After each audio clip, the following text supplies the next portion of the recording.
우린 금요일마다 성령님이 어떤 분인가에 대해서 우리 함께 계속해서 묵상하고 있습니다. 왜냐하면 우리가 경험하는 가장 가까이서 가장 구체적으로 가장 밀접하게 경험하는 하나님은 성령 하나님이시기 때문입니다. 여러분들이 여러분의 삶 가운데서 경험하신 하나님의 대부분은 성령 하나님이십니다. 물론 하나님은 성부, 성자, 성령 한 몸이시기 때문에 다른 분은 아니시겠지만, 그럼 우리가 경험하고 우리가 체감하는 하나님은 성령 하나님이실 것입니다. 그렇기 때문에 여러분들과 함께 하신 그 성령 하나님이 어떤 분인지를 알고, 또 그 하나님께서 여러분들을 향해 어떤 마음을 가지고 있는지만 알아도 우리는 성령 하나님과 지금보다 더 깊게, 더 뜨겁게, 그리고 더 놀라운 은혜를 누리면서 동행하게 되는 줄 믿습니다. 우리가 누구와 만나서 함께 관계를 맺더라도 그 사람이 어떤 사람인지를 더 알면 알수록 그 만남과 그 관계가 더 깊어지는 것처럼, 우리가 성령님이 어떤 분인지를 더 알아가면 알아갈수록 우리는 성령님과 더 깊은 교제를 하면서 복된 인생을 살아갈 수 있다는 것입니다. 그런 의미에서 우리와 함께 계신 성령 하나님은 어떤 분이시느냐? 바로 나를 위해서 증언하시는 하나님, 바로 나를 위해서 증언하시는 증인 되시는 분이라고 오늘 성경은 말하고 있다는 거예요. 여기 증언하다 말한 말이 마르투레오라는 말을 쓰는데, 이 말은 증거하다 또는 증언을 하다, 증인이 되다는 뜻이 있습니다. 여러분들 삶 가운데 증인이 필요한 적 있었나요? 저도 증인이 필요한 적은 없었습니다만 증인이 필요할 때가 있죠. 어떨 때요? 억울한 일을 당하거나 중요한 일일 때입니다. 내가 어떤 범죄에 그만 억울하게 오해를 받아서 내가 범죄자로 몰렸을 때, 내가 범죄자가 아니라는 것을 한 명만 증인을 해주거나 정확한 증언을 해주는 사람 한 명만 있어도 우린 그 억울한 일로부터 벗어날 수 있겠죠. 또 중요한 어떤 결정을 할 때는요, 이 증인이 필요할 것입니다. 그래서 공증이라는 게 결국 뭐예요? 공적인 증인을 두는 거예요. 예를 들면 어떤 재산을 상속한다든지 아니면 중요한 서류를 할 때 옆에 공증이 있다는 그 공증이라는 건 뭐예요? 공적인 증인이라는 거예요. 이 사람이 이 사람에게 이 물건을 팠다는 거 내가 인정한다, 증인이 되어주는 것이 중요한 것이라면, 성령께서 우리 인생 가운데 왜 증언하시고 증인하시는가? 그것을 통해서 무엇을 하나님께서는 우리 인생 가운데 중요하게 여기시고 왜 우리 인생 가운데 증인이 되려 하시는지를 깨닫는 것만 가지고도 우리는 우리 인생에 정말 중요한 것이 무엇이고 무엇에 집중하며 사는 인생이 지혜로운 인생인지를 깨닫게 될 줄 믿습니다. 그런 의미에서 성령님의 증언을 통해서 우리 인생의 중요한 가치를 바라보는 것은 가장 중요한 인생을 바라보는 지혜가 아닌가 하는 생각이 들어요. 그렇다면 사랑하는 성도님들, 성령님은 여러분들과 함께 하시면서 여러분들의 인생 가운데 증인이 되어주시고 증언을 하신다면 하나님과 세상을 향해서 어떤 증언을 하고 계신가요? 그리고 어떤 일에 대해서 증인이 되어주시나요? 그것을 바로 알고 증인 되신 하나님이신 성령님과 함께 동행하는 복된 인생이 될 수 있기를 주의 이름으로 간절히 축복합니다. 그렇다면 하나님과 인생 앞에서 성령님은 나를 위해 무엇을 증언하실까요? 첫 번째로 오늘 본문에서 알 수 있는 것은 바로 우리가 예수 그리스도로 인하여 사함받은 자라는 사실을 증언해 주신다는 거예요. 우리가 예수 그리스도로 인하여 사함받은 자라는 것을 증언해 주신다고 말씀하고 있다는 것입니다. 17절과 18절을 보시면, 또 그들의 죄와 그들의 불법을 내가 다시 기억하지 아니하리라 하셨으니 이것들을 사하셨은즉 다시 죄를 위하여 제사 드릴 것이 없느니라 하면서 성령님께서 증언해 주신다는 거예요. 뭐예요? 주님, 이 사람은 예수 그리스도로 말미암아 그 죄가 사함받은 자입니다. 그 말을 듣는 순간 하나님 뭐라고 말씀하신다는 거예요? 아, 그러냐? 그럼 난 다시는 그의 죄에 대해서 묻지도 따지지도 않겠다라고 말씀하신다는 거예요. 우리 그리스도인이 가져야 되는 3대 자의식, 제가 강조하고 있죠. 첫 번째가 뭐예요?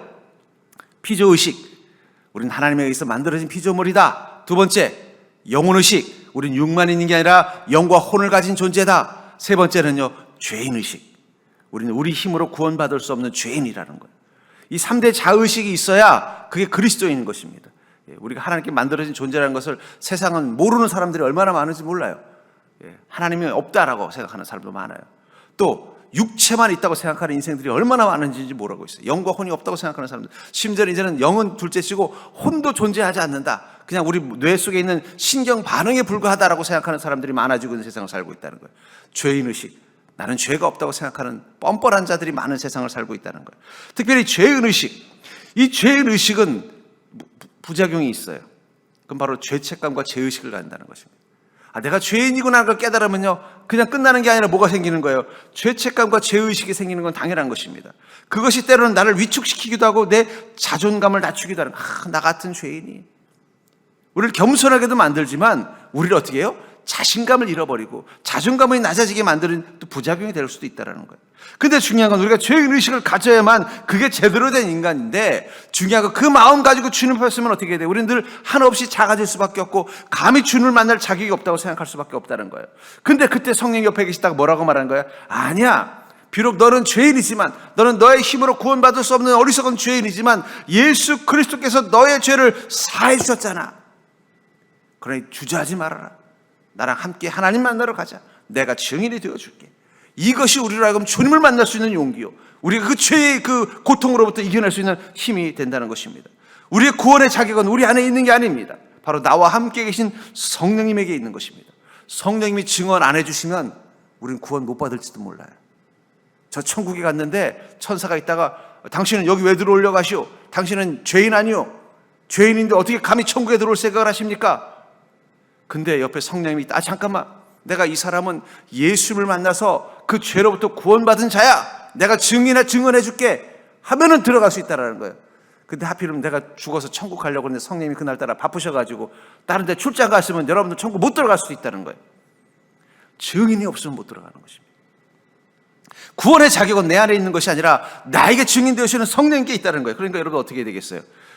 언제 죽을지 모르는 인생이라면 성령님을 꽉 붙잡고 있어야 되지 않겠냐라는 거예요. 제가 전에 있던 교회에서 한 저쪽 여순가 통영인가 거제인가 어디 지역으로 이제 수양회를 단체로 간 적이 있습니다.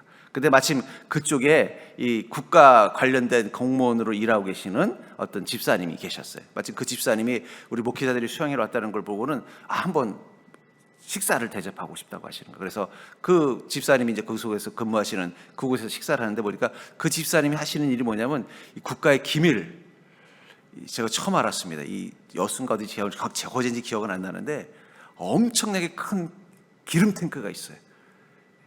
우리나라가 전쟁이 일어나가지고 기름이 못 들어오면은요 버틸 수 있는 비상용, 전쟁이 나면은 이 비행기나 여기에 채울 수 있는 기름 탱크가 엄청나게 큰 게 거기 지하 창고에 있다는 걸 처음 알았어요. 거기 총책임자로 계신 분이었어요. 그러니까 거기는 보통 민간인들은 들어갈 수 있는 곳이 아닙니다. 근데 그 집사님이 아이고 우리 목사님들 오셨는데 내가 특별 대우를 해주겠다고, 그런 곳이 있다고 하면서 보여주겠다는 거예요. 그래서 거기 우리 들어갈 수 있나 그랬더니 보통 민간인들은 못 들어가지만 제가 책임자이기 때문에 들어갈 수 있습니다. 그래서 그분이 가니까는 뭐 아니나 다를까 벌써 입구에서부터 탁 막 경례를 하고, 그리고 그분 따라서 우리가 들어가니까 아무도 우리가 들어갈 걸 막지 않는다는 거예요. 그때 제가 깨달았습니다. 감히 우리는 천국에 들어갈 자격이 없는 자들이에요. 그런데 중요한 건 성령님이 어떻게 하신다는 거예요? 내가 당신의 증인이니 나와 함께 들어가면 들어갈 수 있습니다. 제가 그때 그걸 깨달아, 나같이 평범한 인간이, 민간인이 감히 들어갈 수 없는 국가의 중요한 기밀이에요. 왜냐하면 거기 그게 있다는 걸 알면 북한에서 미사일 쏘면 큰일 납니다. 왜냐하면 전쟁에 필요한 그 기름을 비축해 놓은 창고니까 그건 함부로 쓰면 안 돼. 전쟁 나면 이제 거기 있는 기름을 가지고서 전쟁을 치러야 되니까 아무나 못 들어가는 거예요. 그런데 들어갈 수 있는 것은 무엇 때문이에요? 거기를 관리하는 총책임자가 보증을 서주기 때문에 가능하다는 거예요. 마찬가지라는 것입니다. 우리가 천국에 갈 수 있는 것은 우리 안에 있지 않아요. 그렇기 때문에 우리는 늘 구원을 생각하면 어떻게 돼요? 내가 감히 어떻게 구원을, 이게 정상이에요.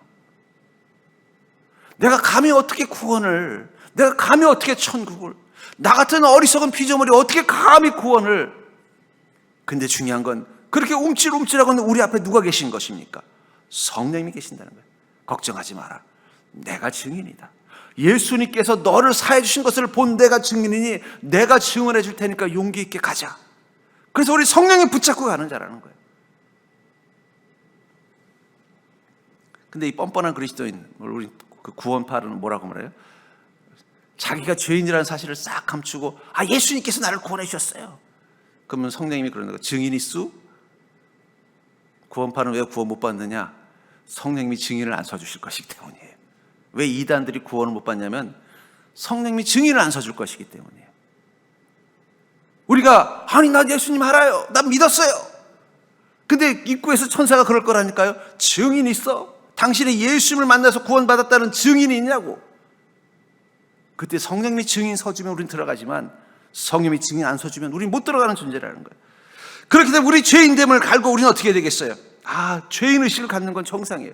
내가 감히 구원받을 수 있어? 내가 감히 천국에 갈 수 있어? 나를 바라보면 전혀 가능성이 없기 때문에 우리는 더욱더 누구의 손을 붙잡을 수밖에 없어요? 주님을 붙잡을 수밖에 없다는 것입니다.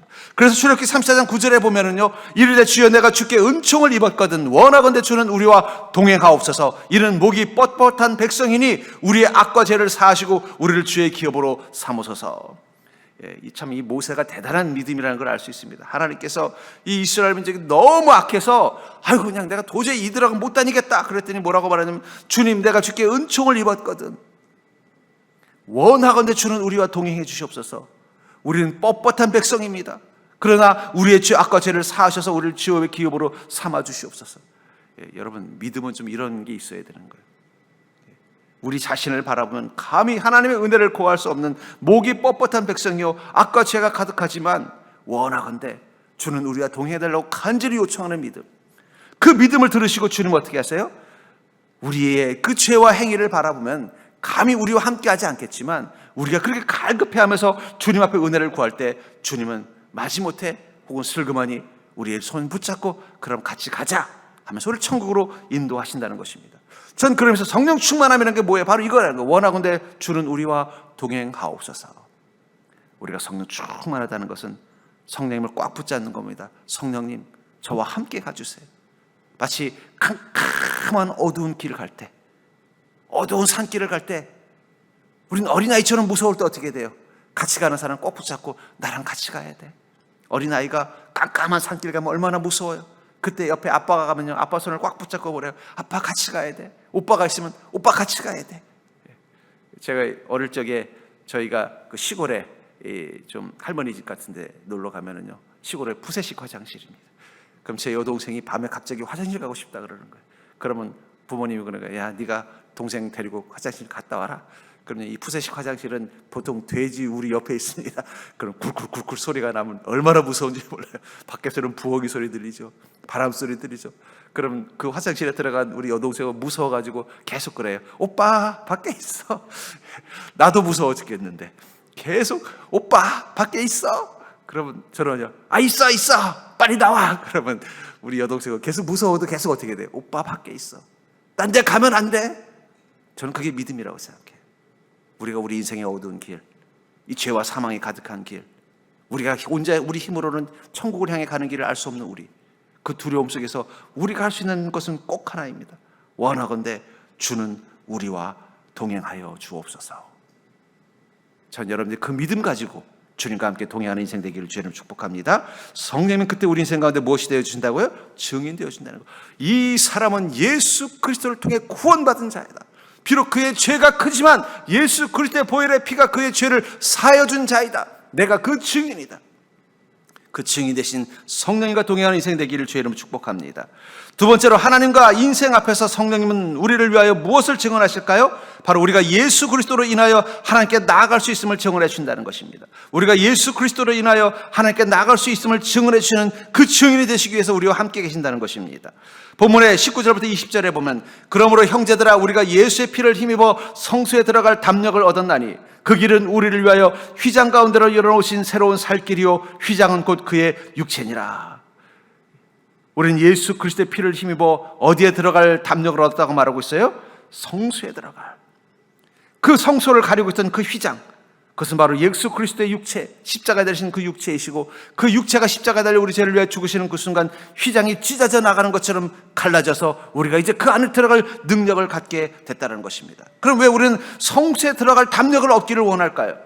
그 체코의 그 유명한 문호인 이 카프카라는 사람이 쓴 이 성이라는 책이 있습니다. 저도 그 책, 이 두꺼운 책을 청년 시절에 읽어봤는데, 그 책의 내용이 뭐냐면, 어떤 나그네가 우연히 어떤 마을에 왔는데 그 마을에 성이 하나 있는 거예요. 근데 그 성 안에 들어가고 싶은 마음이 막 있어서 어떻게 들어가서 그 성주를 만나고 싶은데, 이렇게도 해보고 저렇게 해도 백방을 다해도 못 들어가는 거예요. 들어가 보려고 그 성에 관련된 사람 만나서 설득도 해보고, 또 어떻게 하면 방법을 찾는지 마을 사람에게도 이야기해보고, 이 사람들은 성에 자유롭게 들어가는 것 같은데 자기는 나그네고 이방인이니까 이 성에 못 들어가는 거예요. 그래서 마지막까지 들어가려고 애를 쓰는 거예요. 이렇게 두꺼운 책인데 끝까지 못 들어가는 거예요. 제가 그 책을 보면서 참 그 성이 어떤 성인지 모르지만 그 성 안에 들어가는 게 이렇게 어려운 건가? 근데 그 책을 쓴 그 카프카라는 사람이 말하고 싶은 게 뭐냐면 그게 실존이다라는 거예요. 실존이라는 건 뭐냐면 우리가 인생에 본능적으로 추구하는 인생의 진짜 본질적인 가치가 뭐냐면 그 성 안에 들어가고 싶은 욕망이라는 거예요. 저는 그럼 그 성이 무엇인가에 대해서 고민하다가 그 답을 성경에서 찾았습니다. 바로 그 성은 에덴이에요. 에덴. 우리는 에덴에 들어가고 싶은 본능이 있다는 거예요. 그것을 요즘 현대적인 과학적인 용어로는 후생유전학이라는 말이 있습니다. 무슨 말이냐면 우리의 선대가 어떤 것을 경험한 것이라면 그 기억이 유전자를 통해서 우리에게도 물려진대요. 그걸 또 융이라는 또 심리학자는 그걸 집단 무의식이라고 표현하고 있어요. 그래서 우리 무의식 속에는요 이 에덴에 대한 기억이 남아있다는 거예요. 그러면서 그 대표적인 예로 뭘 말하냐면 어떤 섬에 사는 사람들이 있는데 그 섬에는 뱀이 한 마리도 없대요. 근데 그 섬 사람들이 꿈을 보면은 뱀 꿈을 꾸더라는 거예요. 한 번도 그 섬을 나와본 적이 없는 사람들이에요. 그 섬에서만 평생 살았는데 그 섬에는 하필이면 뱀이 한 마리도 없는 그곳인데 그 사람들의 꿈을 분석해 보니까 꿈속에서 뱀을 봤다라는 거야. 자기가 뭔지 모르겠지만 이 길쭉하고 막 지렁이처럼 기어다니는 걸 봤다라는 거예요. 왜냐하면 그 사람들은 뱀을 본 적이 없으니까. 그걸 토대로 이 융이라는 사람은 뭘 말하냐면 우리의 머리 기억 속에는 무의식 속에는 우리의 조상들이 경험했던 것들이 계속 유전되어진다는 거예요. 그것을 현대 또 과학에서는 그걸 후생유전학이라는 표현을 쓰고 있습니다. 여러분 머릿속에는요 아담이 경험했던 그 기억이 여러분들 무의식 속에 있어요. 그래서 그것이 뭐가 돼요? 우리 영혼의 갈급함이에요. 다시 에덴으로 들어가고 싶다는 갈급함. 그것을 카프카는 성이라는 그 대상에 들어가고 싶어하는 그 나그네의 마음, 결국 그 나그네가 우리예요. 들어가려고 이렇게도 해보고 저렇게도 해보고 결국은 이 두꺼운 책에 끝내 못 들어간 것처럼 우리는 그 성 안에 에덴에 들어가고 싶은 열망이 있는 거예요. 그 에덴에 왜 들어가고 싶어 할까요? 그 에덴에 누가 계셔요? 하나님이 계시기 때문에. 우리의 영은 하나님으로부터 나왔어요. 그렇기 때문에 하나님을 만나야만 우리는 평안을 누리고 하나님을 만나야만 우리는 행복한 존재입니다. 어쩌면 예배는 왜 중요할까요? 예배는 그 휘장이 열리고 하나님을 만나는 것을 경험하는 시간이 바로 예배입니다. 우리는 예배를 통해서 영이신 하나님이 우리 영이 하나님을 만나는 그 기쁨을 경험하는 곳이기 때문에 교회에서 가장 중요한 것은 예배예요. 그러니까 우리는 예배를 통해서 무엇을 경험하는 거예요? 하나님의 임재를 경험하는 것이고 우리가 하나님 앞에 나가는 것을 경험하는 것입니다. 우리의 영혼의 갈증은 다른 게 아니에요. 바로 우리 영혼의 행복의 본능은 바로 하나님을 만나러 나가서 하나님을 만나는 것입니다. 그래서 그 본문 히브리서 10장 19절에 형제들아 우리가 예수의 피를 힘입어 성소에 들어갈 담력을 얻었나니 그 길은 우리를 위하여 휘장 가운데 열어놓으신 새로운 살 길이요 휘장은 곧 그의 육체니라. 왜 예수님께서 십자가에 달려 죽으셨느냐? 그 십자가에 달려 죽으신 그 육체를 통해서 우리 육체는 이 죄를 주님께 사하시고 그것을 통해서 우리의 육체를 가지고 영과 혼과 함께 주님 앞에 나아갈 수 있는 길이 열렸기 때문이라는 거예요. 그 길을 향해 나아가려면 우리의 마음 가운데 무엇이 필요합니까? 담력, 믿음이 주는 마음의 힘이 필요하다는 거예요. 우리의 죄를 이기고 하나님 앞에 나아가는 마음의 힘이 필요하다는 것입니다. 그리고 성령께서 어떻게 하신다는 거예요? 너는 주님께 나갈 수 있는 자이다. 그래서 우리에게 그 마음의 힘을 주시는 거예요. 나갈 수 있도록. 그 순간 우리는 진정한 평안을 누리게 되는 것입니다. 여러분들, 왜 우리는 이 땅 가운데 살면서 불안할까요? 실존의 반대말이 불안입니다. 왜 우리는 이 땅에 살면서 만족을 못 느낄까요? 실존의 반대말이 공허함이에요.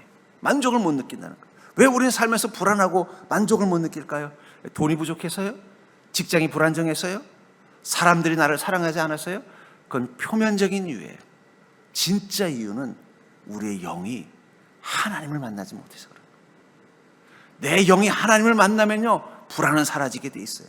내 영이 하나님을 만나면요 내가 어떤 환경 속에 살아도 내 마음의 만족과 평안이 넘치게 돼 있어요. 왜냐하면 내 영혼은 본능은 그 에덴 안에 들어가서 하나님을 만나고 싶은 본능을 가지고 있기 때문이라는 거예요. 아담의 그 갈급함이 우리 마음속에도 똑같이 있다는 거예요. 부전자전이 아니라 아담전 후손전이라는 거예요. 그렇기 때문에 우리가 예배를 통해서 하나님을 경험한다는 것, 그것은 우리의 영혼을 위해서 가장 중요한 경험이에요. 그것을 위해서 어떻게 하신다는 거예요? 성령께서 우리에게 그 마음을 주신다는 거예요. 갈 수 있도록 우리에게 힘을 주신다는 거예요. 그렇기 때문에 여러분들, 우리가 이 땅 가운데서 평안을 누리고 기쁨을 누리고 이 땅의 어떤 종공 가운데서도 우리 마음의 그 평안을 누릴 수 있는 방법은 딱 하나입니다. 바로 우리를 위하여 친의 육체 가운데서 우리를 위하여 그 휘장 가운데 문을 열어주신, 살 길을 열어주신 예수 그리스도와 그분의 십자가를 묵상하는 것이 필요하다는 거예요. 십자가를 묵상하는 게 왜 중요한가? 십자가를 묵상하면 그 순간 내 마음을 주님께 나가는 걸 막았던 그 휘장과 같은 것들이 열리는 걸 느끼게 됩니다. 예수 그리스도를 묵상하면요, 내 마음에 힘이 생겨서 주님 앞에 설 수 있는 힘이 생기는 거예요. 여러분, 주님은 영이십니다. 영을 만나려면 내 영이 깨어서 주님을 보고 내 영에 힘이 있어서 주님을 향해 나아가는 담대한 마음이 있어야 된다는 거예요. 그 힘이 어디서부터 나온다고요? 예수 그리스도를 묵상하는 것입니다. 저는 어쩌면 이 시대 그리스도인들이 해결해야 되는 그 믿음의 가장 중요한 게 무엇이냐? 예수님께 집중하자라는 거예요. 예수님께 집중. 여러분, 선생님이 수업할 때 학생들이 하루 그 수업을 열심히 듣잖아요. 다 듣지 않아요. 집중해서 듣는 애가 있고 눈만 뜨고 딴 생각하는 친구도 있고요. 보는 척하면서 밑으로 만화책 보는 친구도 있다는 거예요. 똑같이 1시간 동안 똑같이 그 선생님의 수업 앞에 똑같은 의자에 앉아서 똑같이 바른 자세를 서 있지만 집중하는 학생이 있고 집중하지 않는 학생이 있습니다. 언제 차이가 날까요? 시험 보면 차이가 나요. 시험 끝나고 그래서 선생님, 이 문제는 선생님이 한 번도 안 가르쳐 주셨는데요. 그래서 선생님이 와서 자를 가져와서 이마를 딱 때리면서 그럽니다. 왜 이놈은 아는데 왜 너는 왜 모르냐? 내가 이놈한테만 가르쳐주고 너한테는 안 가르쳐줬냐? 너 집중 안 했구나. 이마를 딱 때리신다는 거예요. 여러분들, 우리가 인생에 뭔가 공허하고 인생이 불안하고 인생의 길을 못 찾고 그 근원은요, 세상이 흉흉해서가 아닙니다. 사람들이 너무 하나같이 완고해서가 아닙니다. 옛날도 세상은 흉흉했어요. 옛날 사람들도 완고했어요. 나는 운이 나빠서가 아닙니다. 옛날에도 우리 인생에는 운이 불안한 일이 많았어요. 중요한 건 내 영혼이 하나님께 나아갈 수 있는 그 담대한 힘을 잃어버렸기 때문에, 하나님께, 예수 그리스도께 집중할 수 있는 그 마음의 힘을 잃어버렸기 때문에, 그걸 우리에게 어떻게 하신다는 거예요? 성령께서 우리가 담대하게 주님께 나갈 수 있도록 우리를 힘이 되어주시고 증언해 주신다는 거예요. 넌 나갈 수 있어. 그것을 위해서 지금 우리에게 필요한 것, 바로 예수님께 집중하는 것입니다. 여러분들과 함께 계신 예수 그리스도의 영이신 성령께 집중하십시오. 왜 나는 성령님이 안 계신 것 같습니까? 안 계신 게 아니라 집중을 안 하니까 안 들리는 겁니다. 왜냐하면 성령님은 우리 육의 눈으로 보는 게 아니라 믿음의 눈으로 봐야 되기 때문입니다. 우리 귀로 성령님의 음성이 들리는 게 아니에요. 우리 믿음의 귀로 들어야만 성령의 음성이 들리는 것입니다. 우리의 몸에, 육체의 어떤 촉감으로 성령님을 느끼는 게 아니에요. 우리의 영의 촉감으로 성령님을 느껴야 돼요. 그러려면 어떻게 해야 돼요? 우리가 집중해야만 느껴지는 거예요. 집중하면 들려요. 집중하면 느껴집니다. 예수 그리스도에게 집중해 보십시오. 그럼 여러분들과 함께 계신 예수 그리스도의 영이신 성령님이 보이기 시작할 것입니다. 여러분들에게 말씀하시는 예수 그리스도의 영이신 성령님의 음성이 들리기 시작하실 것입니다. 여러분들 옆에 계신 그 성령님의 그 체온이 느껴지기 시작할 거예요. 예수님께 집중하는 믿음을 가져야만 그게 시작이 된다는 거예요. 세 번째로, 성령님은 나를 위해서 무엇을 증언하실까요? 바로 예수 그리스도로 말미암아 새로운 존재가 되었음을 증명해 주신다는 거예요. 성령이 이렇게 말씀하신다는 거예요. 너는 왜 아직도 잊지 못하고 있니? 너는 아직도 왜 깨닫지 못하고 있니? 너는 예수 그리스도로 말미암아 새로운 존재가 되었어. 그것을 좀 깨닫고 살라고 말씀하신다는 거예요. 본문 21절과 22절에 보니까 또 하나님의 집 다스리시는 큰 제사장이 계심에 우리가 마음의 뿌림을 받아 악한 양심으로부터 벗어나고 몸은 맑은 물로 씻음을 받았으니 참마음과 온전한 믿음으로 하나님께 나아가자. 성령님은 예수 그리스도의 보혈의 피를 상징하는 것입니다. 성령 충만함이 임하는 그 순간 우리는 예수 그리스도의 보혈의 피를 경험하는 거예요. 우리가 언제 예수님의 보혈의 피를 경험했어요? 여러분들 예수님의 피를 뒤집어서 본 적 있습니까? 성령 충만하면, 그 성령이 내 안에 임재하는 그 순간 바로 예수 그리스도의 보혈의 피가 내를 깨끗게 씻어나가는 그 샤워를 경험한다는 것입니다. 그러니까 성령 충만하면 어떻게 돼요? 우리 안에 깨끗함을 경험하는 거예요. 먼저 우리의 영이 깨끗해지는 것입니다. 그리고 두 번째로는요, 우리의 혼이 깨끗해지는 것입니다. 세 번째로 우리의 육이 깨끗해진다는 거예요. 전 특별히 우리가 성령을 깨끗게 한다는 것이 무엇인가, 저는 그것을 이 스파이더맨이라는 이 영화를 보면서 깨달은 적이 있어요. 이 스파이더맨 주인공은요, 키가 작고 생각보다 말랐어요. 슈퍼맨이나 배트맨에 비하면요, 등치가 작습니다. 헐크에 비하면 반도 안 돼요. 이 스파이더맨은 주로 이제 10대 이 소년인데 보면 소년 중에서도 등치가 좀 왜소하고 약간 날씬한 스타일이에요. 그러니까 어떻게 돼? 등치 큰 친구들한테 때로는 괴롭힘도 당하고 놀림도 당하는 거예요. 그 주인공이 한 번은 우연히 이제 이 소위 말하는 초능력을 주는 이 거미한테 물리고 나서 갑자기 자기 안에 이 스파이더맨의 능력이 생긴 거예요. 그걸 전혀 모르고 이 학교에 갔더니 아니나 다를까 또 자기를 괴롭히는 등치가 막 무슨 럭비 선수하는 그런 친구가 와가지고 자기를 때리려고 하는 거예요. 근데 갑자기 그 주먹이 슬로우 모션처럼 보이는 거예요. 그 영화에 보면 한 장면이 나옵니다. 그 주먹을 옆으로 싹 피하면서 눈을 땡그랗게 뜨는 걸 봐요. 저는 그 땡그랗게 뜨는 표정을 보면서 뭘 깨달았냐면 이 사람이 자기 자신에게 놀라고 있는 거예요. 전 같으면 한 대 때리면 막 맞아가지고 멍들고 그 친구만 보면 피하고 도망다니기 급했던 자기가 그 주먹을 무서워하지 않고 어떻게 하는 거예요? 이렇게 피하고 있더라는 거예요. 내가 지금 이 등치 큰 이 친구의 이 주먹을, 권투 선수 같은 이 주먹을 내가 가볍게 피하고 있는 자기 자신에게 놀라고 있는 거예요. 아, 내가 변했구나. 내가 그냥 평범한 소년이 아니라 초능력을 가진 초인이구나. 그걸 깨닫는 순간이 바로 그 주먹을 피하면서 놀라는 누구 눈빛 속에 들어있더라는 거예요. 여러분, 우리는 예수 그리스도를 통해서 새롭게 거듭난 존재라는 사실을 기억하시기 바랍니다. 여전히 우리 육체의 모습은 작고 왜소한 이 소년 같지만, 우리의 보이는 모습은 여전히 세상 가운데 연약한 존재이지만, 우리는 이미 예수 그리스도를 통하여 새로운 존재로 거듭났습니다. 성령의 능력이 우리 안에 있는 거예요. 그러면요, 이 세상에 어떤 그 골리앗과 같은 문제를 봐도 어떻게 돼요? 스르륵 피하면서 별것도 아니네. 옛날 같으면 주먹만 봐도 기가 줄여가지고 찍소리 못하고 맞을까봐 겁을 먹고 빵 사달라고 하면 빵 사러 달려갔던 그 빵 셔틀하던 내가 성령님이 내 안에 오셔서 걷는 되는 그 순간 그 문제라는 거대한 주먹을 어떻게 보는 거예요? 뚜두두두두두두 별것도 아니었네. 그 담대함이 생기더라는 거예요. 그게 성령님의 능력입니다. 여러분들이 성령님과 함께 동행하는 그 순간 여러분들이 그렇게 변화된 존재라는 것을 깨닫는 포인트가 있다는 거. 성령님 말씀하시는 거, 너 왜 아직도 찌질하게 살고 있니? 너 찌질한 존재 아니야. 내 권능과 능력이 너와 함께 있는데 왜 이렇게 찌질한 존재로 살고 있니? 끊임없이 말씀하신다는 거예요. 그러나 여전히 거울에 비치는 자기는 뭐예요? 그 키 작고 마른 그 등치 큰 친구 앞에서는 한 주먹거리밖에 안 되는 작은 존재이지만 자기 안에는 이제는 그 등치 큰 친구를 이길 수 있는 그 놀라운 힘과 능력을 가진 존재가 되어버렸던 거라는 것입니다. 성령의 능력, 내 안에서 특별히 그 성령이 주는 가장 강력한 능력은 마음의 능력이 되어집니다. 절 따라해볼까요? 성령이 주는 가장 큰 능력은 마음의 능력이 되어진다. 제가 우리나라의 기존의 이 성령론에 대해서 제일 속상한 게 뭐냐면 자꾸 성령론을 외적인 능력, 병을 치료하고 문제를 해결하고 이런 쪽으로만 성령의 능력을 바라보지만, 여러분 성경 속에서 성령님이 언급하는 장면을 많이 보십시오. 성령님께서 외적인 능력, 병자를 치유하고 파도를 잠재우고 이런 능력보다 마음의 능력이 되어주시는 부분에 대한 언급이 더 많다는 걸 아셔야 돼요. 그럼 왜 그게 더 많을까요?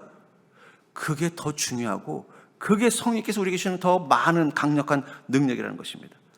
믿음이 주는 마음, 성령이 주는 그 마음의 능력은 바로 믿음이 주는 마음입니다. 여러분, 우리가 믿음이 주는 마음만 가지고 살아도 우리 인생을 바꿀 수 있어요. 우리 마음속에는 지적의 세 가지가 있습니다. 특별히 생각, 믿음이 주는 생각. 믿음이 주는 생각은 확신과 분별력입니다. 여러분, 믿음이 우리 생각을 다스리기 시작하면요, 확신을 가져요. 그리고 분별력이 있어요. 무엇이 선이고 악이고 무엇이 유익하고 해로운지를 분별할 수 있고 확신이 있으니까 어떻게 돼요? 그 생각대로 행동하는 것입니다. 그러나 우리는 그 믿음이 주는 생각이 없으면 불신과 무지에 사로잡힐 수밖에 없다는 거예요. 의심하고 또 어리석은 판단을 하는 거예요. 믿음이 주는 감정, 기쁨과 열망입니다. 우리 안에 믿음이 생기면요, 기쁨이 넘치고 인생에 대한 열망이 있어요.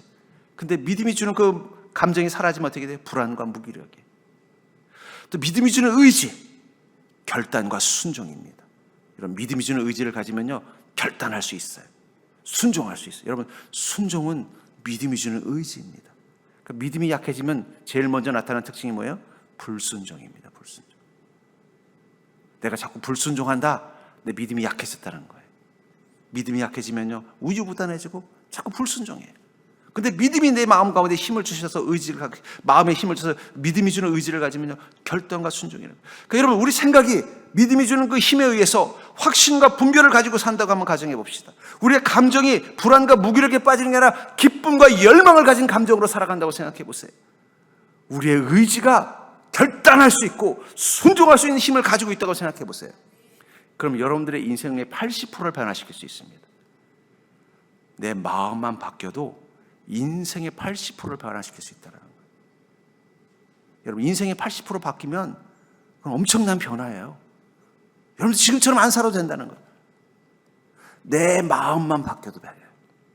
마음만 바뀌어도 인생의 80%를 바꿀 수 있다는 거예요. 제가 제일 속상한 게 뭔지 아세요?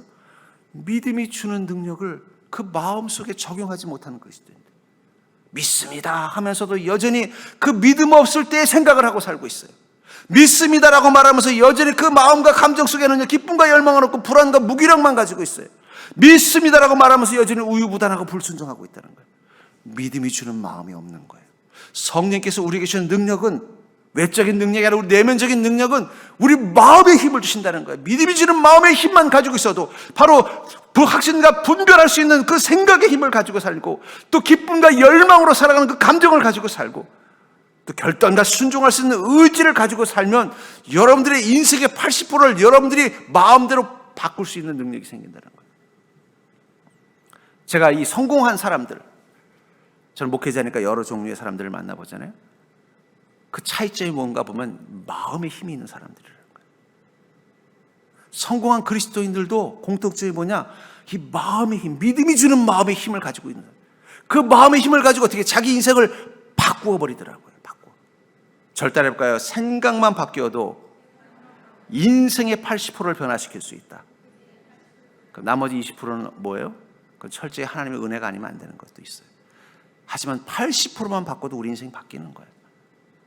근데 제가 안타까운 게 우리 그리스도인들은 성령님이 우리 마음 가운데, 우리 내면 속에 능력 되시는 하나님이라는 사실을 자꾸 잊고 사는 거예요. 그것만 깨닫고 성령님의 인도하심을 따라서 우리의 생각을 바꿔버리면요, 우리의 감정을 바꿔버리면요, 우리의 의지를 바꿔버리면 여러분들의 인생에 바꾸고 싶은 것들의 80%를 여러분들이 변화시킬 수 있다는 거예요. 가정 변화시킬 수 있어요. 여러분 직장 생활도 변화시킬 수 있습니다.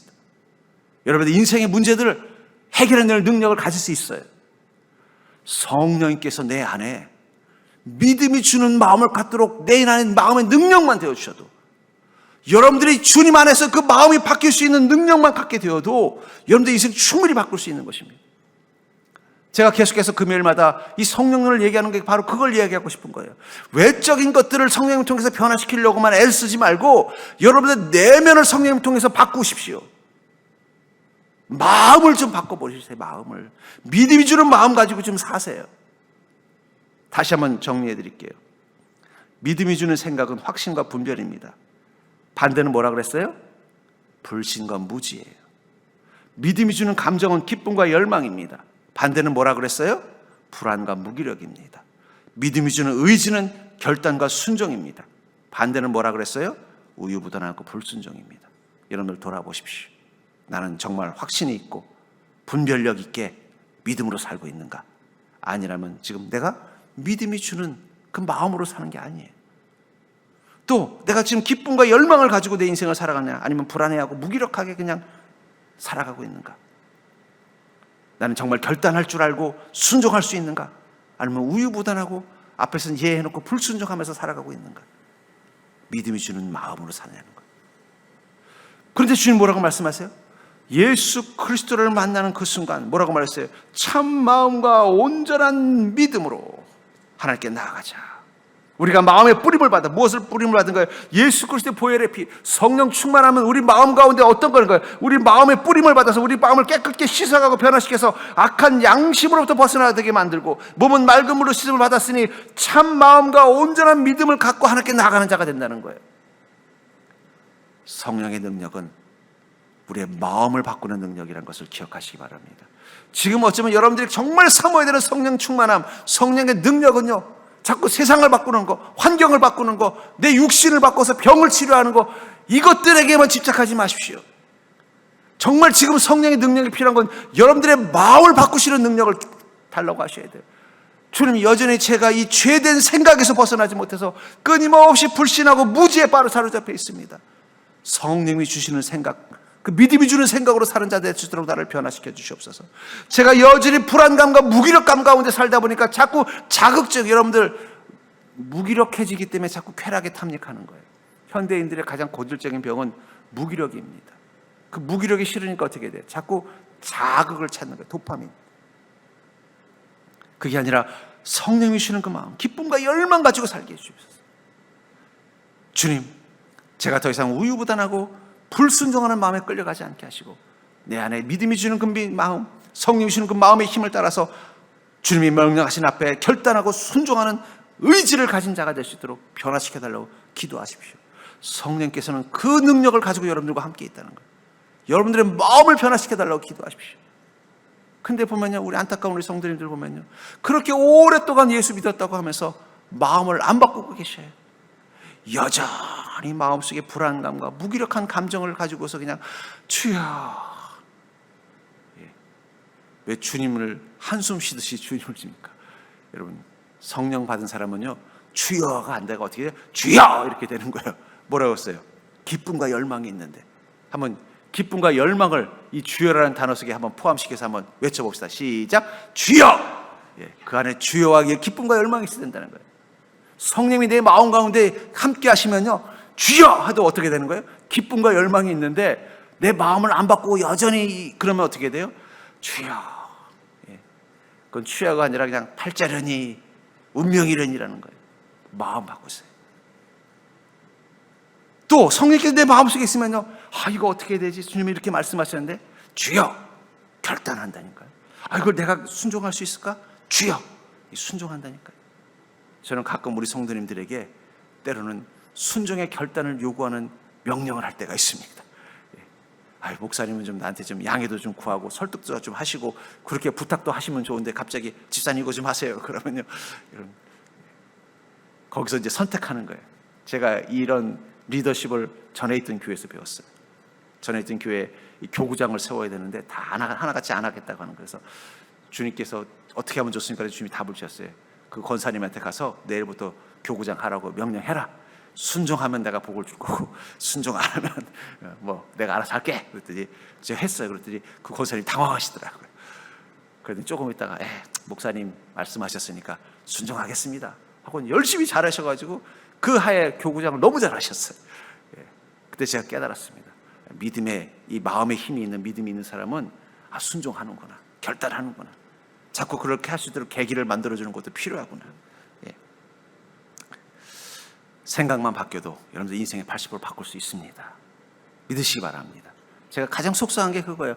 이미 성령님이 여러분들 안에 그 능력을 주셨는데, 여러분들이 이미 변화됐는데, 그 스파이더맨의 주인공이 그 자기를 맨날 괴롭히던 그 학교의 그 주먹 센 그 일질의 그 주먹을 자기가 너끈히 피하는 자기를 보면서 놀란 것처럼 내가 이렇게 변화됐었구나. 그 다음부터는 어떻게 됐을까요? 복도에서 그 친구를 만나도 두려울까요? 전에는 그 친구만 오면 얼른 피해서 방 안으로 교실로 들어가거나 반대로 가던 그 찌질이가 이제는 어떻게 돼? 그 친구가 와도 당당하게 정면을 바라보면서 싹 웃으면서 가는 거예요. 왜냐하면 난 널 이길 힘을 이미 가지고 있다라는 거예요. 왜 우리가 우리 인생의 이 등치 큰 인생의 문제 앞에서 문제만 보면 겁을 먹고 숨는 이유가 뭐예요? 내가 변화된 존재라는 사실을 아직도 모르고 있기 때문이에요. 성령님은 우리 안에 능력이 되었습니다. 그 문제를 이길 수 있는 마음의 능력, 우리 인생의 80%를 바꿀 수 있는 그 능력을 이미 주셨는데 우린 여전히 그것을 인지하지 못하고 어떻게 해요? 문제만 보면 겁을 먹고 뒷골목으로 숨어버리는 거예요. 도망가기에 급급한 거예요. 마귀도 알기 때문에 어떻게 돼요? 계속 뒤를 쫓아오는 거예요. 안 지나가요. 여러분들이 지나가는 골목마다 서 있다가 나타난다는 거예요. 그래야 우리가 겁을 먹고 더 도망가기 때문에 이제 성령의 능력을 여러분들의 마음 가운데 힘으로 받아서 여러분들 문제가 있을 때마다 달려가 보십시오. 그럼 보일 거예요. 그 큰 문제가 두두두두두두 내 앞에 오는데 내가 그걸 피하면서 내 스스로에게 놀라는 거예요. 나는 이미 예수 그리스도에 변화되었구나. 참마음과 온전한 믿음, 그 마음까지 바꾸는 그 믿음의 능력을 가지고 살 수 있다라고 성령 우리 안에서 말씀하고 있다는 것입니다. 여러분들이 아직도 성령 충만함을 경험하지 못했다라고 말한다면 그 두 가지일 것입니다. 어떤 성령 충만함이 보이는 외적인 현상들, 무슨 입신을 한다든지 방언을 한다든지 내 안에 뜨거운 불이 느껴진다든지 이런 것만을 성령 충만이라고 생각하지만 그게 아니라 여러분들의 마음 가운데 확신을 갖게 해주는 것.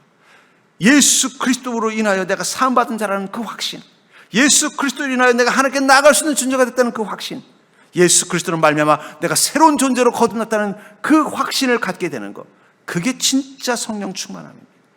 어쩌면 성령 충만함을 받지 못했다는 건 자신이 변화된 존재의 것을 아직도 받아들이지 못했다는 뜻일 수도 있다는 거예요.